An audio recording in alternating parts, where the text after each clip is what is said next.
Merci Madame la Présidente. Je me permets de rappeler à la Présidente de la Commission que les vœux ont été évoqués et non entièrement débattus en commission, car l'adjoint qui en avait la charge a choisi de les renvoyer plus tard en fin de débat, alors même qu'un conseil d'arrondissement se déroulait en même temps, ce qu'il ne pouvait ignorer puisqu'il y siégeait normalement également, ce que je regrette puisque nous aurions pu prendre le temps nécessaire également en commission pour en parler. Revenons sur la question plus importante qui nous concerne, qui est celle du Liban, qui est plongé aujourd'hui dans une crise sans précédent.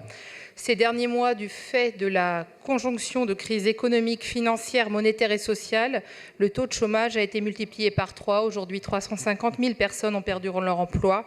Des milliers d'entreprises ont déposé le bilan. De nombreuses écoles, universités, cliniques, hôpitaux ferment ou risquent de ne pas réouvrir à la rentrée prochaine. La détérioration de la situation économique a entraîné une pénurie de produits de première nécessité, sans parler de l'implosion du secteur énergétique du pays, qui, faute d'un approvisionnement fiable et stable, entraîne des pannes d'électricité répétées et prolongées dans certaines régions du pays. En l'absence de production locale, un coup de frein porté à l'importation engendre un grave danger de famine et de crise sanitaire. Aujourd'hui, selon les chiffres de la Banque mondiale, plus de 48% de la population libanaise vit en dessous du seuil de pauvreté. En dépit de ces circonstances particulièrement difficiles, le Liban continue d'accueillir des déplacés fuyant notamment la guerre en Syrie. Aujourd'hui, il compte la plus forte proportion de déplacés au monde par rapport à sa population, soit 30% de celle-ci.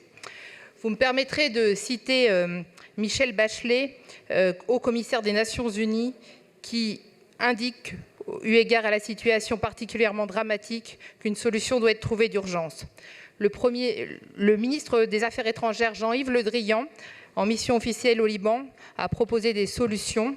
Nous souhaitons, nous, en tant qu'élus du groupe MoDem, démocrates et écologistes, que vous puissiez apporter un soutien, non seulement à ce vœu, mais de façon concrète au Liban, à travers une aide alimentaire, sanitaire, en ingénierie, en matériel, et également sur le plan environnemental, qui font partie des demandes du pays.